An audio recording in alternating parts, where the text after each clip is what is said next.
कहते हैं कि एनडीए का रिटन एग्ज़ाम क्रैक करना कोई बहुत बड़ा काम नहीं है, लेकिन इसके बाद जो एसएसबी का इंटरव्यू है उसको क्रैक करना अपने आप में बहुत बड़ी बात है। तो दादाजी ने जहां से नौकरी खत्म की, पोता वहां से शुरू कर रहा है।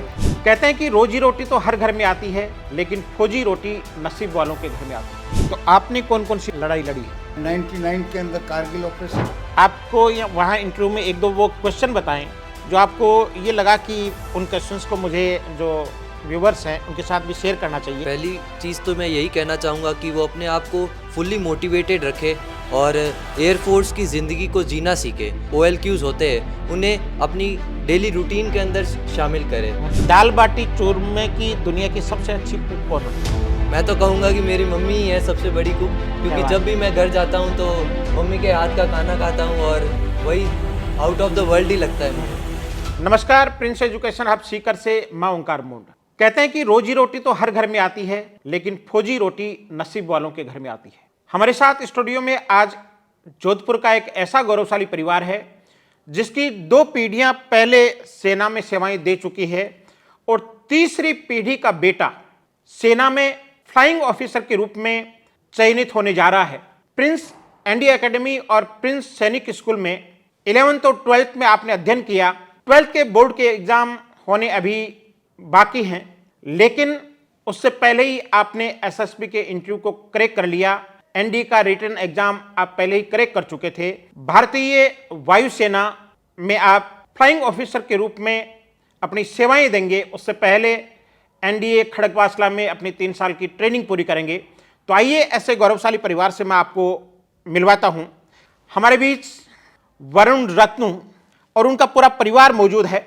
आप वरुण के दादाजी हैं, भारतीय सेना से ऑनरेरी कैप्टन की पोस्ट से रिटायर हुए हैं। आप वरुण के पिताजी दिनेश जी रत्नू हैं। आप पहले भारतीय सेना में थे, हवलदार की पोस्ट से आप वहाँ से रिटायर हुए और इस समय पुलिस सेवा में आप कार्यरत हैं। आप वरुण की माताजी मंजू जी रत्नू हैं। तो एक संभ्रांत परिवार, संस्कारों वाला परिवार आज हमारे बीच मौजूद है। तो सबसे पहले तो मैं आप सभी को संपूर्ण प्रिंस परिवार की ओर से बहुत बहुत बधाई और शुभकामनाएं प्रेषित करना चाहूँगा। आप सौभाग्यशाली हैं कि वरुण जैसा बेटा आपके घर में है। मैं तो ये कहता हूँ कि वरुण रत्नू सही मायने में आपके परिवार का रत्न है, आपके परिवार का कुलदीपक है। सबसे पहले वरुण मैं आप तक पहुँचना चाहूँगा। सबसे पहले आपके दिमाग में ये बात कब स्ट्राइक हुई कि मुझे आर्मी में जाना है और एक ऑफिसर बनकर के जाना है?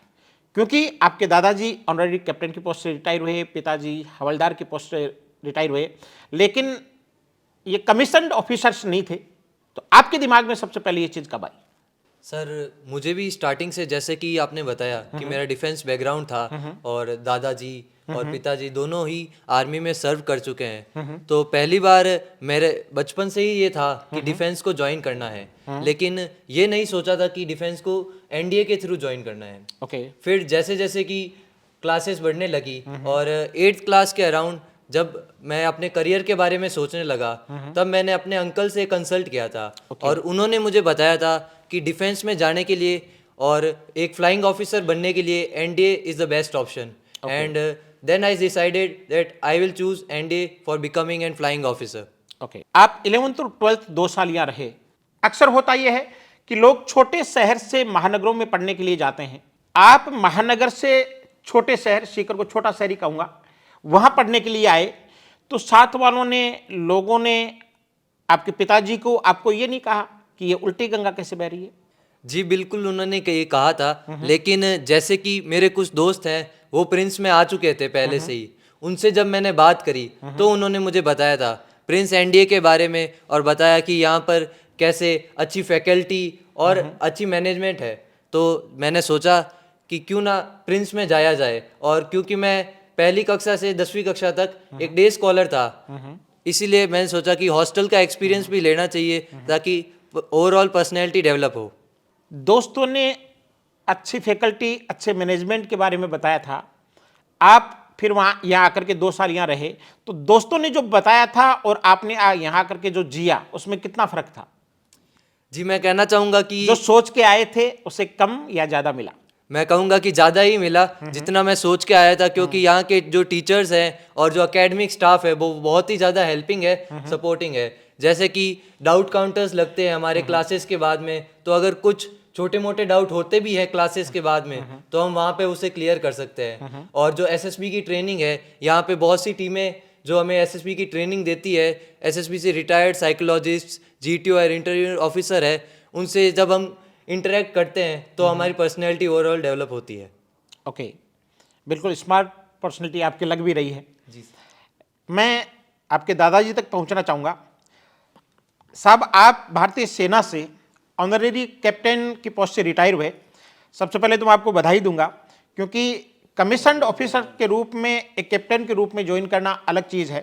लेफ्टिनेंट से कैप्टन तक आदमी पहुंचता है, लेकिन ऑनरेरी कैप्टन नसीब वाले लोग बनते हैं जिनको ये प्रमोशन मिलता है। बहुत रेयर और कम लोगों को मिलता है।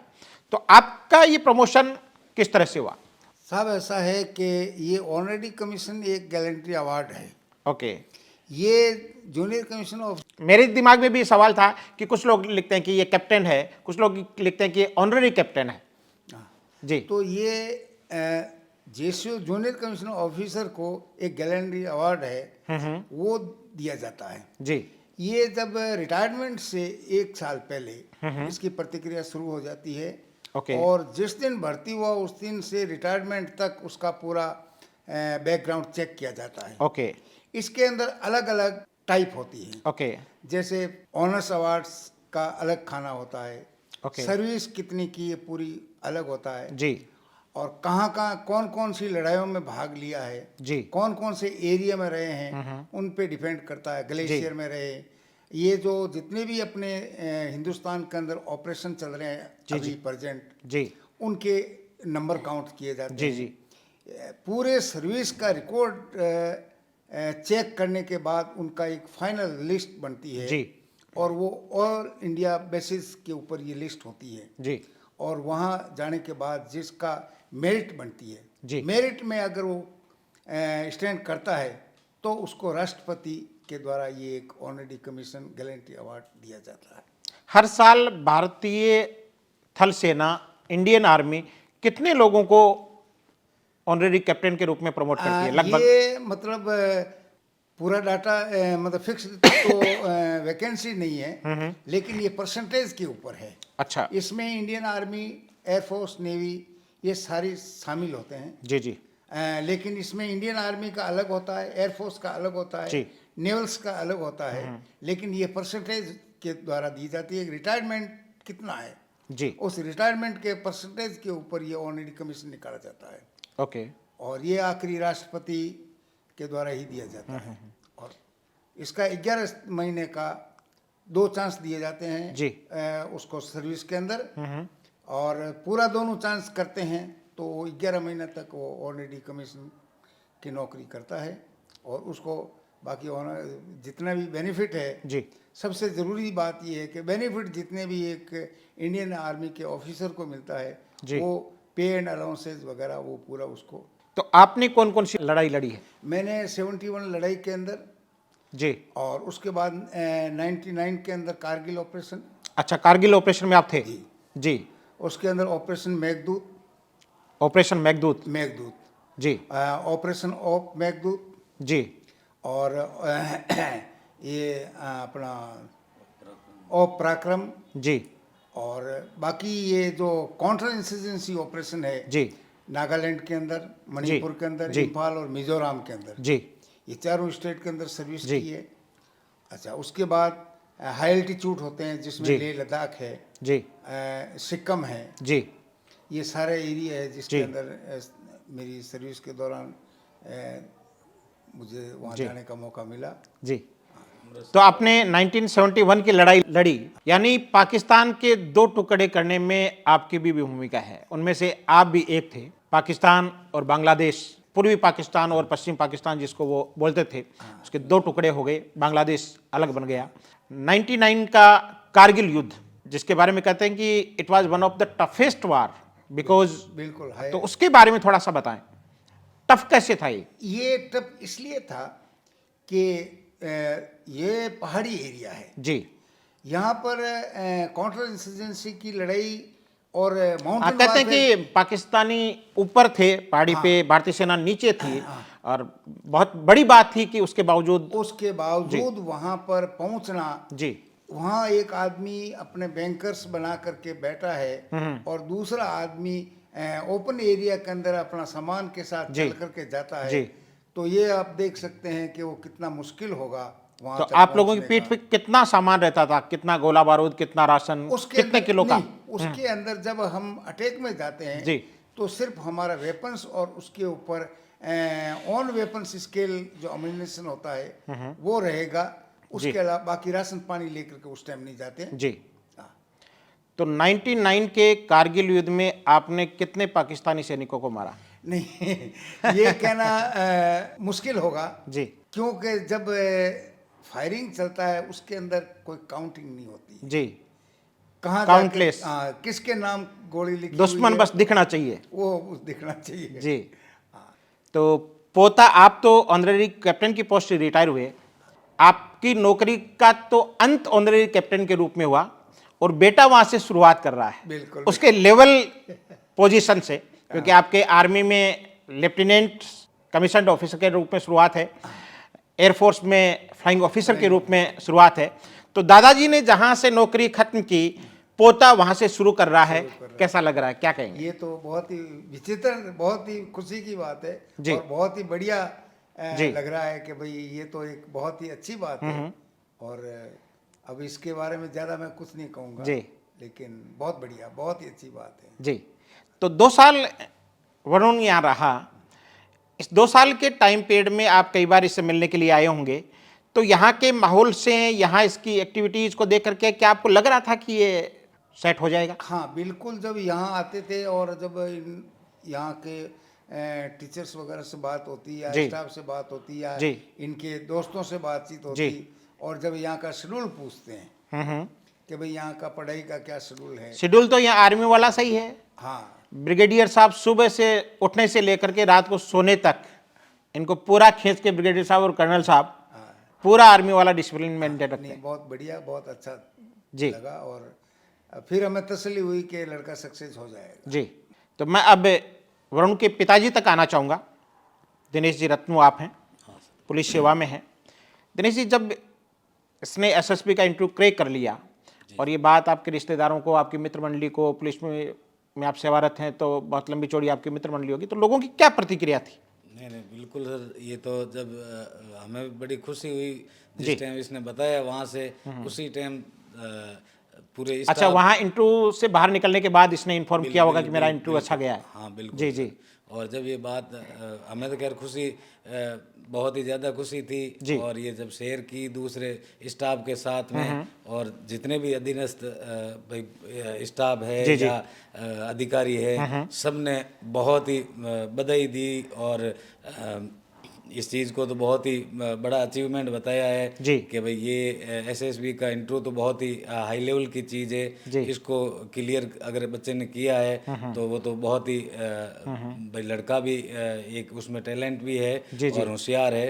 और सब अधिकारियों ने भी बधाइयाँ दी और प्रशंसा की। और ये चीज़ परिवार में तो जब पता चली तो उनके तो खैर खुशी का ठिकाना नहीं रहा कि भाई डिफेंस के अंदर अधिकारी वर्ग में हमारे मिठाई तो आपने बनारस रोड पे पूरी पे बांटती होगी? नहीं, पूरी में तो नहीं, घर परिवार मोहल्ले के जो पड़ोसी हैं और जो सर्विस में आपके उस मोहल्ले का क्या नाम है? नांदड़ी है। नांदड़ी बनारस रोड पे है जोधपुर में। और वहीं अपने जो आस पड़ोस के हैं सब बधाई देने भी आए, और ऑफिस स्टाफ है या साथ वाले हैं वहाँ भी मिठाई वगैरह बांटी थी और इसको भी बधाई दी थी सबने। और ये चीज़ तो एक थी कि ये 12th में पढ़ते पढ़ते ही, मतलब कि इसने पहले बहुत बड़ी बात है ये। अभी 12th का बोर्ड का एग्जाम नहीं हुआ, उससे पहले उससे बड़ी खुशी है आपके बीच, परिवार के बीच लेकर के आ गया ये मतलब 12th करते करते पहले चांस के अंदर इसने ये सफलता प्राप्त की। इसकी मतलब लेकर सबने प्रशंसा की और कहा कोई बच्चा होशियार है जो पहले ही प्रयास में। और उसके बाद में मतलब ये भी चीज़ थी कि प्रिंस एकेडमी में मतलब करने के बाद भाई बताया कि वहाँ अगर बाहर तैयारी कर रहा है और ऐसे इंस्टीट्यूट में तो मतलब कोई न कोई भाई यहाँ का भी बहुत बड़ा सहयोग है जी। जिसके कारण इसने मतलब ये चीज़ सफलता हासिल की है। जी, चलिए तो मैं अब वरुण के मम्मी जी तक पहुंचना चाहूँगा। इनके परिवार के आपको बहुत बहुत बधाई, बेटा बड़ा अफसर बन गया है। दादाजी मौजूद हैं और हमारे पश्चिमी राजस्थान में आज भी एक कल्चर और संस्कार मौजूद हैं कि घर के बड़े मायत के सामने हमारी मातृशक्ति पर्दा भी रखती हैं और बोलती भी नहीं है। ये मैं इसको मानता हूँ कि ये संस्कारों की बात है, तो आपकी तो सिर्फ बधाई ही हम स्वीकार करेंगे। अब वापस वरुण तक आते हैं। फ्लाइंग ऑफिसर वरुण रत्नू, जी सर। क्या कहना चाहेगा जो बच्चे इंडियन एयरफोर्स में एक कमीशन्ड ऑफिसर के रूप में पहुंचना चाहते हैं? पहली चीज़ तो मैं यही कहना चाहूँगा कि वो अपने आप को फुल्ली मोटिवेटेड रखे और एयरफोर्स की ज़िंदगी को जीना सीखे। अभी से ही अपने अंदर जो एयरफोर्स क्वालिटीज़ की है। जिंदगी तो बहुत स्पीड से, जब सुखोई उड़ता है तो पलक झपकते ही वो सैकड़ों किलोमीटर की दूरी तय कर लेता है। जी सर, 2000 किलोमीटर प्रति घंटे की रफ्तार से उड़ता है। दोबारा बताना। 2000 प्रति घंटे रफ्तार की स्पीड से वो जब उड़ता है। तो वरुण अब 2000 किलोमीटर प्रति घंटे की स्पीड से उड़ेगा। जी बिल्कुल। बिल्कुल।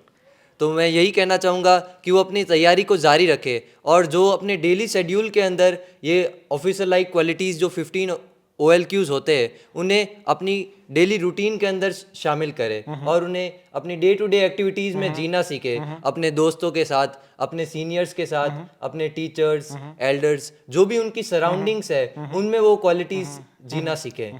और अपनी जो एनडीए की प्रिपरेशन है, रिटर्न की प्रिपरेशन, उसके ऊपर भी अपना फोकस रखे और फिर बाद में एसएसबी की ट्रेनिंग करे। तो मैं जब भी एनडीए के कैंपस में आता था, ब्रिगेडियर साहब से, कर्नल साहब से लेकर के बच्चों तक, आपके स्टाफ तक, ये इस OLQ वर्ड इस कैंपस में रच बसा गया था, ऑफिसर लाइक क्वालिटीज़। और अभी आपने कहा कि 15 OLQ हैं, उनको फॉलो करें। तो एक बार शॉर्ट में बताएं, क्योंकि बहुत सारे बच्चे हैं जो अभी छोटी क्लासों में पढ़ रहे होंगे, 8th में होंगे, 10th में होंगे, 11th 12th में होंगे और वो इस फील्ड में जाना चाह रहे होंगे, तो वो भी जाने कि ये 15 OLQ क्या है, शॉर्ट में बता दें। जी सर, जिनमें सर पहली बात है 15 OLQ स्टार्ट होते हैं हेड से। जो हेड होता है वो होता है इंटेलिजेंस, उनमें होते हैं इफेक्टिव इंटेलिजेंस। मतलब आप किस तरीके से सोचते हैं और अगर आपको कोई सिचुएशन दी जाए, कोई प्रॉब्लम दी जाए तो आप उसे किस तरीके से सॉल्व करेंगे। दूसरा होता है रीजनिंग एबिलिटी, आप किस तरीके से उसका सॉल्यूशन सोचते हैं, दिमाग में कैसे आप सॉल्यूशन को सोचते हैं। और थर्ड होती है ऑर्गेनाइजिंग एबिलिटी, अगर आपको कोई गिवन रिसोर्सेस दिए जाते हैं तो उसे आप किस तरीके से इस्तेमाल करते हैं, क्या इफेक्टिवली इस्तेमाल करते हैं या नहीं करते। सेकंड होता है फिर दिल आ जाता है कि जो सोशल रिस्पॉन्सिबिलिटी होती है हमारी और सोशल अडेप्टिबिलिटी, हम लोगों के साथ कैसे रहते हैं, क्या किसी नए वातावरण में हम जाते हैं तो क्या हम ढल पाते हैं या नहीं ढल पाते, और लोगों के साथ हम कोऑपरेट कर पाते हैं या नहीं कर पाते, कोऑपरेशन होता है वो। फिर आ जाता है स्टेमिना, जिसे हम कहते हैं स्टेमिना होता है, और डिटर्मिनेशन होता है, करेज होता है, साहस होना चाहिए। आपके लक्ष्य को पाने के लिए आपके अंदर डिटर्मिनेशन होनी चाहिए, आपके अंदर वो होना चाहिए कि हाँ मुझे ये करना ही है और इसके लिए आपको जी तोड़ मेहनत करनी चाहिए। आपको उसी दौरान सिखा देते हैं कि कोई भी लक्ष्य मनुष्य के साहस से बड़ा नहीं और हारा वही जो लड़ा नहीं। जी सर, बिल्कुल, ये हमारे सोच के ऊपर ही डिपेंड करता है कि जो हमने डिसाइड किया है वो गोल वो अचीवेबल है या नहीं। जो हमारी मेहनत हम करेंगे उससे वो अचीवेबल बिल्कुल बनेगा। तो आप 2 साल वरुण यहाँ रहे, 11th से लेकर के 12th तक, आपको कब लगने लग गया था कि हाँ मैं कर तो लूंगा? सर, जो यहाँ पे हमें एकेडमिक स्टाफ है और जो टीचर्स है, हमारे जो मैथ्स की क्लासेज और लगती हैं, उससे क्लासेज में भी जब हम पढ़ते थे और सेल्फ स्टडी होती थी तो उसमें लगता था कि हाँ सेल्फ स्टडी में पढ़ते थे और नोट्स को रिवाइज करते थे और फिर PYQs को भी एनालाइज करते थे, कैसे क्वेश्चंस आ रहे हैं आजकल एनडीए में। तो हम जब मैच करते थे हमारे नोट्स और PYQs को तो लगता था हाँ जो नोट्स में पढ़ाया जा रहा है वही प्रीवियस ईयर्स में पूछा जा रहा है। तो ये कॉन्फिडेंस बन रहा था कि हाँ इस बार तो एनडीए क्लियर हो ही जाएगा। कहते हैं कि एनडीए का रिटर्न एग्जाम क्रैक करना कोई बहुत बड़ा काम नहीं है, लेकिन इसके बाद जो एसएसबी का इंटरव्यू है उसको क्रैक करना अपने आप में बहुत बड़ी बात है।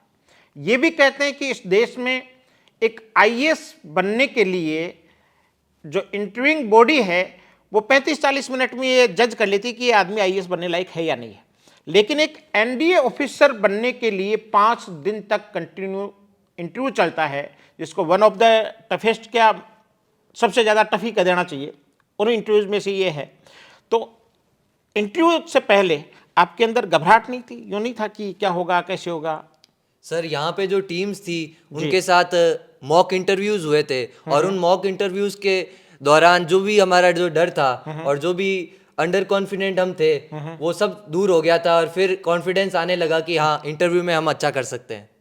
आपने जब एसएसबी का फाइनल इंटरव्यू दिया उसके बाद यहाँ जो मॉक इंटरव्यूज हुए थे उनसे एसएसबी के इंटरव्यू को कंपेयर किया तो आपको क्या लगा कि यहाँ जो मॉक इंटरव्यू होते हैं वो किस लेवल के होते हैं? सर मैं तो यही कहूँगा कि यहाँ के जो मॉक इंटरव्यूज है वो ज़्यादा लेवल के होते हैं, क्योंकि हमें यहाँ पर ही इतना ग्राइंड कर देते हैं। जो हमारे कोमोडोर मंजीत सर है वो ऐसे ऐसे क्वेश्चंस पूछते हैं, उससे हम खुद ही सेल्फ एनालाइज करने लग जाते हैं कि हाँ एसएसबी में कैसे क्वेश्चंस पूछे जाएंगे। और मैं तो यही कहूँगा कि यहाँ का इंटरव्यू ज़्यादा टफ था वहाँ से। आपको वहाँ इंटरव्यू में एक दो वो क्वेश्चन बताएं जो आपको ये लगा कि उन क्वेश्चंस को मुझे जो व्यूवर्स हैं उनके साथ भी शेयर करना चाहिए, ताकि उनके लिए भी, अगर कोई एनडीए की तैयारी करने वाला बच्चा, उसके लिए वो बेनिफिशियल हो सके, या ऐसा कोई इंटरेस्टिंग क्वेश्चन? सर एनडीए में ये होता है एसएसबी इंटरव्यू में कि जो आपकी सोच है और जो आपका जवाब है आपको उस पर बना रहना है। ऐसा नहीं कि आपने कोई जवाब दिया और फिर आप उसको टाल दो। आपका कॉन्फिडेंस चेक करते हैं वो? जी बिल्कुल, आपको अपने जवाब पे बने रहना चाहिए। जैसे उन्होंने मुझसे पूछा था क्वेश्चन कि आपके फ्रेंड्स आपके बारे में क्या सोचते हैं, क्या नेगेटिव क्वालिटीज है आपकी जो आपके फ्रेंड्स सोचते हैं। तो मैंने बेझिझक सीधा ये जवाब दिया था कि मेरे फ्रेंड्स मेरे अंदर कोई भी नेगेटिव क्वालिटीज नहीं देखते हैं। तो फिर वो प्रेशर बनाने के लिए पूछते हैं ये कि अगर आपके फ्रेंड्स आपको ये फीडबैक नहीं दे रहे सही तो आपके फ्रेंड्स रियल नहीं है। तो मैंने उनको कहा कि नहीं, मेरे फ्रेंड्स रियल है, और क्योंकि मैं उनके साथ डे टू डे एक्टिविटीज़ में इन्वॉल्व हूँ और वो मुझे अच्छी तरीके से जानते हैं, इसलिए वो मेरे अंदर कोई भी नेगेटिव क्वालिटीज़ नहीं देखते हैं। पश्चिमी राजस्थान के लोग, यानी जिसको मारवाड़ कहते हैं, मारवाड़ के लोग खाने के शौकीन होते हैं, खिलाने के भी शौकीन होते हैं, और स्पेशली मारवाड़ी खाने के। तो वरुण को मारवाड़ी खाने में क्या पसंद है? सर हमारे जोधपुर के अंदर जो स्पेशल डिश है मिर्ची बड़ा और दाल बाटी चूरमा जिसे हम कहते हैं, वो बहुत ही ज़्यादा फेमस है। इसलिए पूछ रहा हूँ कि मैं जब जोधपुर आऊँ तो खिलाना पड़ेगा। जी बिल्कुल बिल्कुल। तो दाल बाटी चूरमा और मिर्ची बड़ा आपको पसंद है? जी बिल्कुल। दाल बाटी चूरमे की दुनिया की सबसे अच्छी कुक कौन है? मैं तो कहूँगा कि मेरी मम्मी ही है सबसे बड़ी कुक, क्योंकि जब भी मैं घर जाता हूँ तो मम्मी के हाथ का खाना खाता हूँ और वही आउट ऑफ द वर्ल्ड ही लगता है मुझे। तो आप जब एसएसबी का इंटरव्यू क्रैक करके घर पहुंचे तो मम्मी ने सबसे पहले क्या बना करके खिलाया आपको? दाल बाटी चूरमा ही खिलाया था। क्या बात, सही हो। एक कोइंसिडेंस की बात है कि जब मैं घर पे गया था पहली बार तो मम्मी ने मेरी फेवरेट डिश ही बनाई थी ये, और साथ में जो हमारे हलवा और मुंह मीठा कराने के लिए बनाया जाता है वो भी बनाया था। आर्मी की ऑफिसर्स में इसके बारे में ये कहते हैं कि वहाँ, अगर मैंने सुना है कि 50 ऑफिसर अगर खाना खा रहे हैं और उन्होंने 50 तरह का मेनू उनको पसंद है, 50 तरह का वो खाना खाना चाह रहे हैं, तो 50 तरह का ही बनेगा। क्यों कैप्टन साहब, ऐसा होगा मेरे ख्याल से? तो वहाँ दाल बाटी चूरमा ऑर्डर होगा? सर वो तो मैस के ऊपर डिपेंड करता है, जो उसका शेड्यूल होता है डे टू डे वाइज, और वो चेंज होता रहता है मेनू। ऐसा नहीं है कि कोई फिक्स मेनू है, वो हर डे के अकॉर्डिंग चेंज होता रहता है मेनू। और क्योंकि डिफेंस ऑल ओवर इंडिया है और डिफेंस में ऑल ओवर इंडिया से लोग आते हैं, तो वो मेनू भी ऐसे ही डिजाइन किया जाता है कि हर जगह से कोई ना कोई डिश उठाई जाए और उसे हम मेनू में डालें। तो हमें फिर जैसे ही हम घर की डिशेज है तो हम दूसरे स्टेट्स और दूसरे जो जगह हैं उनकी डिशेज भी टेस्ट कर सके, इसलिए डिफेंस का मेनू ऐसे बनाया जाता है। प्रिंस एनडीए एकेडमी और प्रिंस सैनिक स्कूल में आप 2 साल रहे। एक वो इंसिडेंट जिसको देख करके आपने यूँ बाजू चढ़ा ली और मुठ्ठियाँ बंद कर ली कि नहीं, अब तो वरुण फ्लाइंग ऑफिसर बन करके ही रहेगा? सर जैसे कि यहाँ वीकली टेस्ट होते हैं और कभी कभार किसी रीज़न से हमारी परफॉर्मेंस अच्छी नहीं हो पाती, और फिर जो सेरेमनी होती है यहाँ पे, अवार्ड्स देते हैं बच्चों को, उस टाइम हम भी देखते हैं कि हाँ इस बच्चे को अवार्ड मिल रहा है और मैं उसकी जगह क्यों नहीं हूँ, तब एक दिल में आग जलती है कि हाँ अब मुझे भी ज़्यादा मेहनत करनी है और उस स्टेज पे पहुँचना है। आप जब स्कूल में पढ़ते थे 10th क्लास तक, उस समय की कोई वो इंसिडेंट जिसको किसी आदमी को आपने सुना हो और उसके बाद में आप उस जैसा बनने के लिए अपने जहन में आपने सोचा हो? मेरे क्लास 8 का एक इंसिडेंट है, जब हमारी स्कूल में एक विंग कमांडर सर आए थे सेमिनार देने।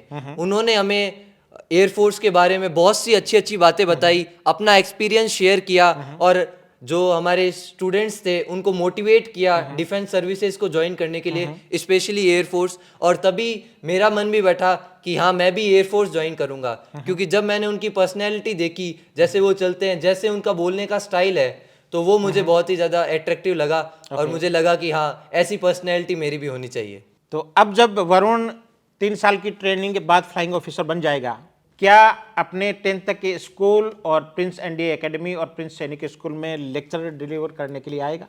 जी बिल्कुल, क्योंकि जैसे मैं भी उन्हीं मोटिवेट हुआ था उन विंग कमांडर सर से, मैं भी अपने जूनियर्स को मोटिवेट करूंगा डिफेंस सर्विसेज को ज्वाइन करने के लिए, क्योंकि एक बहुत ही ज़्यादा रिस्पेक्ट और ऑनर की बात होती है डिफेंस में सर्व करना। और डिफेंस का जो एक्सपीरियंस होता है वो भी बहुत ही ज़्यादा यूनिक होता है, क्योंकि कोई भी मोनोटोनस वर्क नहीं होता यहाँ पे, कोई 9 to 5 जॉब नहीं है। इसके अंदर 24/7 आपको उस जॉब में इंडल्ज होना पड़ेगा। और डिफेंस आपको बहुत सारी अपॉर्चुनिटीज भी प्रोवाइड करता है, जैसे कि स्पोर्ट्स हो गया, एक्स्ट्रा करिकुलर एक्टिविटीज। आजकल डिफेंस से ओलंपिक्स तक में प्लेयर्स जा रहे हैं, इतना प्रमोट करती है डिफेंस। और एजुकेशन में भी तो डिफेंस आपकी ओवरऑल पर्सनैलिटी को एनहेंस करने में बहुत ही बड़ा रोल रखती है। आप थे वरुण रत्नू, जोधपुर के रत्नू परिवार के रत्न। आपकी सारी बातें सुन करके आप सभी को बहुत अच्छा लगा होगा। अंत में वरुण ने एक बहुत गहरी बात कही कि मैं जब स्कूल में पढ़ता था तो वहाँ एक आर्मी के ऑफिसर आए थे और उनको सुन करके, उनके देख करके, उनके लहजे को भांप करके मेरे जहन में भी ये आया कि मुझे भी आर्मी में ऑफिसर बनना है। इसलिए प्रिंस के पूरे कैंपसेज में, प्रिंस की हर विंग में हमारा यह प्रयास रहता है कि समय समय पर इस तरह की मोटिवेटिंग पर्सनैलिटीज को हम बुला करके, ताकि सामने बैठा हुआ बच्चा, अगर 1000 बच्चा सामने बैठा है और उनमें से 100 बच्चों ने भी मुठियां बंद कर ली कि मुझे भी सर जैसा बनना है, तो मैं ये मानता हूं कि हमारा सपना सच होने के कगार पर आ जाता है। तो आप सभी ने इस इंटरव्यू को सुना, आपका बहुत बहुत शुक्रिया और thanks a lot young man. अब लास्ट में, चूंकि आप बार बार पर्सनैलिटी की बात कर रहे थे और मैं ये कहता हूं कि रेमंड का एक विज्ञापन चलता है, the complete man. Army officer एक कंप्लीट मैन की तरह होता है। आप अपनी पर्सनैलिटी को और भी अच्छे से ग्रूम करें, इसके लिए मैं आपको एक बुक प्रिंस परिवार की ओर से गिफ्ट करना चाहूँगा। डेल कार्नेगी की ये बुक है, the art of public speaking. तो इसे पढ़िएगा और आप एक अच्छे पब्लिक स्पीकर बनिएगा, ताकि आप आने वाली जनरेशन को मोटिवेट कर पाएँ। जी बिल्कुल सर। Thank you. आपको एक बार फिर से पूरे परिवार को बहुत बहुत बधाइयाँ और शुभकामनाएं। Thank you sir.